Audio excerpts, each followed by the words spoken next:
আজ এরা ভিজে বেড়াল ছিল হচ্ছে বাম ছাত্র যুব সংগঠনগুলোর ডাকে এই মিছিল, কিন্তু খুব ইম্পর্টেন্ট ভাবে এখানে ঢুকে গেল গার্ডেন রিচ, মেটিয়া বুরুজ, এই সমস্ত জায়গার তৃণমূল ইসলামিক ক্যাডারগুলো। ককরোচের প্রোগ্রামে আমি নিজেও যাব। এরা ককরোচ জনতা পার্টির নয়, এলো কেন? এরা চেয়েছিল ওই দিন অশান্তি হোক এবং সেটা তারা করেছে। ককরোচ যারা তারাই বাম, যারাই বাম তারাই তৃণমূলকে গোপনে জায়গা দিয়েছে।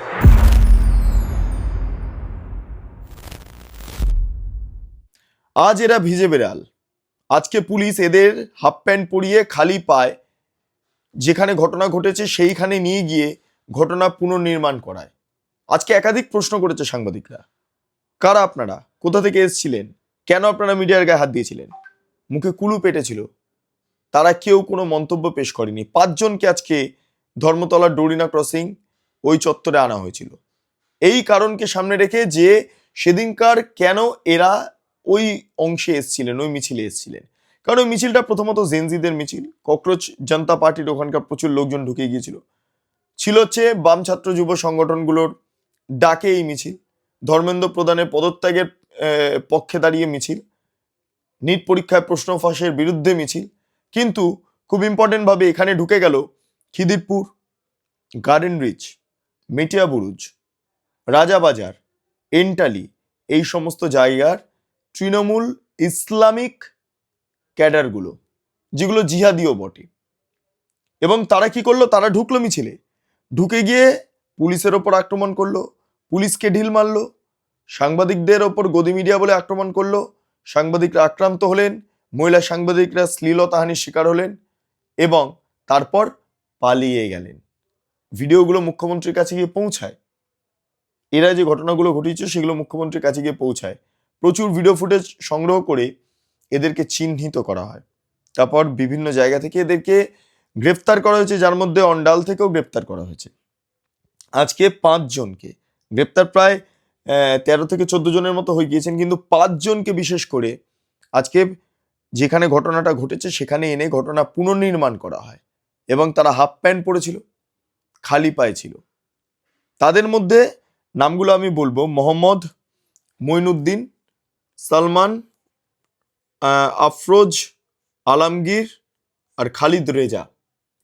এই 5 জন। আবার বলছি, মোহাম্মদ মঈনুদ্দিন, সালমান, আফরোজ, আলমগীর আর খালিদ রেজা। এরা মূলত কি করেছিল? এরা এসেছিল এই সমস্ত এই রাজাবাজার ফাজাবাজার এই সমস্ত এলাকা থেকে। তো এরা তো কেউ জেনজি নয়, এরা কেউ প্রোটেস্টও করতে ঠিক আসেনি। এরা একটা উত্তপ্ত পরিস্থিতি তৈরি করতে এসেছিল, কারণ এদের পরিবারের কেউ নিট দেয়নি।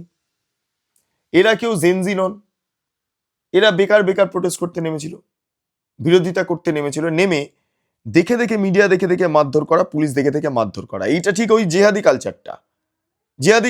জেহাদিরা যেভাবে ঠিক মিডিয়াকে পুলিশকে মারধর করেছে বিভিন্ন জায়গাতে, এইটাও সেম জিনিস ঘটেছে, এটাও সেম জিনিস। যাই হোক, এবার আসছি তার পরের অংশতে। তো এবার মুদ্রা বিষয়টাতে আসি। মোহাম্মদ আফরোজকে এর আগে আব্দুল খালেক মোল্লার সাথে ভোট প্রচারে দেখা গিয়েছে। তার পাশাপাশি যখন বেহালাতে বিভিন্ন তৃণমূল কংগ্রেসের প্রোগ্রাম হয় তখন একে দেখা যায়। সুভাষিস চক্রবর্তী, প্রাক্তন রাজ্যসভার তৃণমূলের সাংসদ, তো সেই সুভাষিস চক্রবর্তীর সঙ্গে একই মঞ্চে দেখা গিয়েছিল। এই যে দেখুন এই ভিডিওটা, এটাই মোহাম্মদ আফরোজ নিজের প্রোফাইল থেকে পোস্ট করেছিল। বেশ, এইখানে শেষ নয়। মোহাম্মদ আফরোজ একটা টিম তৈরি করেছিল, যেই টিমটার নাম হচ্ছে টিম মাফিয়া। সেইটা সোশ্যাল মিডিয়াতে তারা বিভিন্ন রকম ভিডিও করত। মাফিয়া, তৃণমূলের সঙ্গে মাফিয়া শব্দটা তো ওতপ্রোতভাবে জড়িয়ে রয়েছে। এবং এরা এরকমই, এই যে এই আফরোজ থেকে শুরু করে, এই আলমগীর থেকে শুরু করে, খালিদ রেজা থেকে শুরু করে, এরা যারা রয়েছে না, সব একই। এরা একটু মাফিয়া টাইপের। তাই এই সমস্ত ছবি বা এই ভিডিওগুলো পোস্ট করে নিজেকে একটা উন্নীত জায়গায় নিয়ে যাওয়ার চেষ্টা করেছে অ্যাজ এ মাফিয়া হিসেবে। তো কি হলো, সেদিন নিউজ 18-এর অমিত দা, তিনি ভেতরে খবর কাবর করছিল অমিত দা, তখন কি করলো, তাকে ধরে রীতিমতো গদি মিডিয়া বলে চিৎকার করতে করতে তার উপর আক্রমণ করা হলো এবং অমিতদার যে ক্যামেরা পার্সন বা যে ভিডিও জার্নালিস্ট বা সাংবাদিক, চিত্র সাংবাদিক ছিলেন, তার ক্যামেরাতে জল ঢেলে দেওয়া হলো। সেই ভিডিওটাও দেখুন, ওই যে ক্যামেরাটা দেখাচ্ছি ওটা হচ্ছে ওই ক্যামেরাটায় যে জল ঢেলে দেওয়া হয়েছিল। দেখুন টোটাল ভিডিওটাও আপনারা দেখলেন যে কি ঘটেছিল, জল ঢেলে দেওয়া হয়েছে ইত্যাদি ইত্যাদি। বেশ, এবার ঘটনা হচ্ছে এরা ছাত্র নয়, ছাত্র না হয়ে এলো কেন? এরা নিট পরীক্ষার্থী নয়, এলো কেন? এরা ককরোচ জনতা পার্টির নয়, এলো কেন? এরা তো বাম ছাত্র সংগঠনের অংশ নয়, এলো কেন? প্রশ্ন বিস্তর।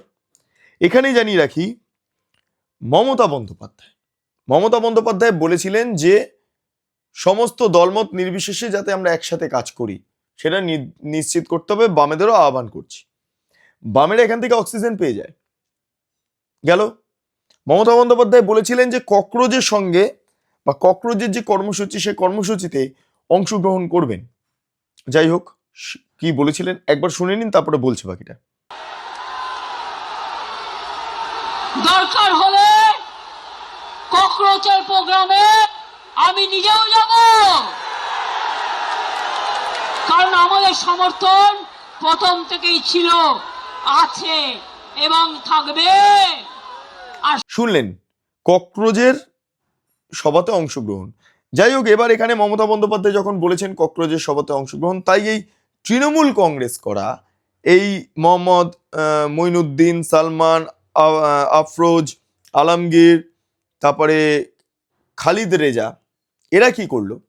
এরা যেটা করলো, এরা হচ্ছে টুক করে তৃণমূল কংগ্রেস কর্মী তো ওইখানে চলে গেল, দিয়ে গদি মিডিয়া করতে করতে মিডিয়ার ওপর আক্রমণ করলো। ফলে তৃণমূল গোপনে পাঠিয়েছে ওখানে, সেই কারণের জন্য এই ধরনের ভ্যান্ডালিজম পরিস্থিতি তৈরি হয়েছিল, নাহলে হতো না। এইবার দেখুন, আমাদের প্রতিনিধি রিয়া ওখানে ছিল। রিয়া দেখতে পায় খেলা হবে গান বাজানো হচ্ছে। আচ্ছা, খেলা হবে গানটা কারা বাজিয়েছে? তৃণমূল কংগ্রেস।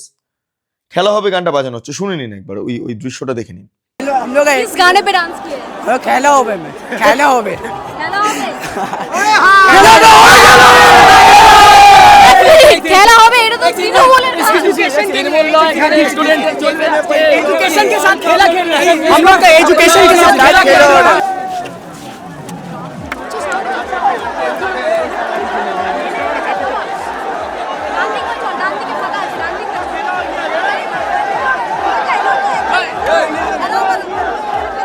প্রোটেস্ট চলছে, মিছিল চলছে, নাচও চলছে।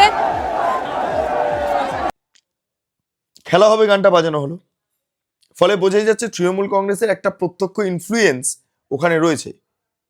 খেলা হবে গান গেয়ে গদি মিডিয়া বলে চিৎকার করে, মিডিয়ার ওপর আক্রমণ করে, পুলিশের ওপর ঢিল পাটকেল ছুঁড়ে ওই অভ্যন্তরে তৃণমূল কংগ্রেস গোপনে গোটা অপারেশনটা সারে।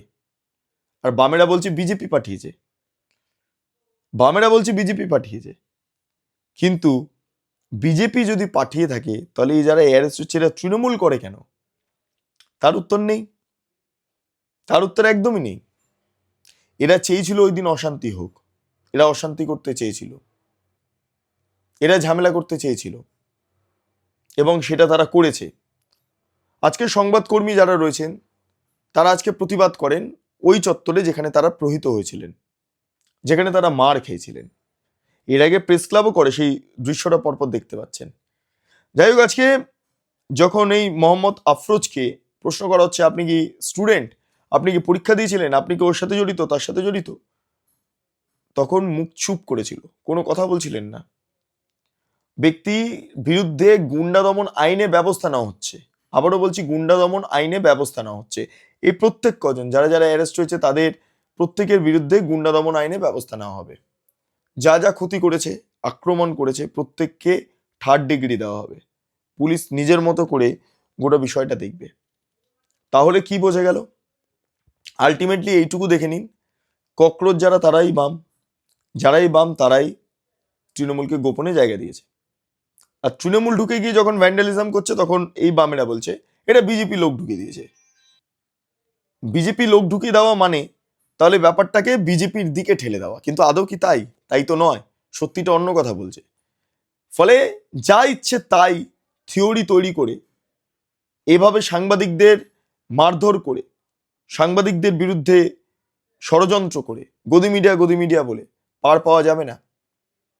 যারা গিয়েছিল তারা কিছু জানেই না, তারা জানেই না কি কারণে গিয়েছিল। অশিক্ষিতের মতো, নির্বোধের মতো সেখানে গিয়ে তারা যেটা চেয়েছিল সেটা হচ্ছে ঝামেলা করতে। ওটাই ছিল মূল টার্গেট, মিডিয়াকে মারতে। ওটাই ছিল মূল টার্গেট। এবং মিডিয়া যখন মার খায়, তারপরে রাজ্যের মুখ্যমন্ত্রী শুভেন্দু অধিকারী এবং বিরোধী দলনেতা ঋতব্রত বন্দ্যোপাধ্যায় তারা দুজনেই এসএসকেএম হাসপাতালের ট্রমা কেয়ারে গিয়ে সাংবাদিকদের শারীরিক অবস্থা সম্পর্কে খোঁজ খবর নেন। সে ভিডিও আপনারা দেখতে পাচ্ছেন। ঠিক একই সঙ্গে এটাও বলবো যে গোটা ঘটনার পর আজকে সাংবাদিকরা পথে নেমেছিলেন, দেখিয়ে দিয়েছেন সাংবাদিকদের ইউনিটি এবং সাংবাদিকদের ওপর আক্রমণ হলে কি ভয়ঙ্কর পরিস্থিতি তৈরি হতে পারে। সে ভিডিও আপনারা দেখতে পাচ্ছেন, সোশ্যাল মিডিয়াতে গেলেও দেখতে পারবেন। ফলে এই পরিস্থিতিতে দাঁড়িয়ে একটাই কথা বলবো, তৃণমূল কংগ্রেস গোটা ঘটনাগুলো ঘটিয়েছিল ভেতরে, এবং বাম তৃণমূল যে যোগ রয়েছে এতেই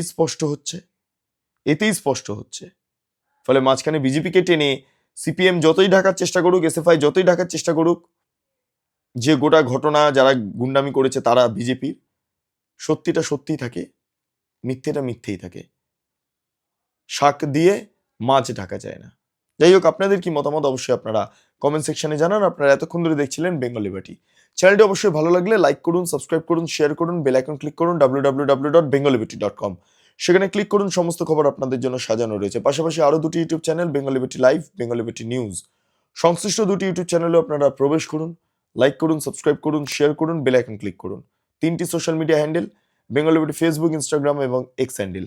সেখানে প্রবেশ করুন, ভাবা প্র্যাকটিস করুন, স্বাধীন, কাঁচিন এবং গেরিলা সাংবাদিকতার পাশে দাঁড়ান। অসংখ্য ধন্যবাদ।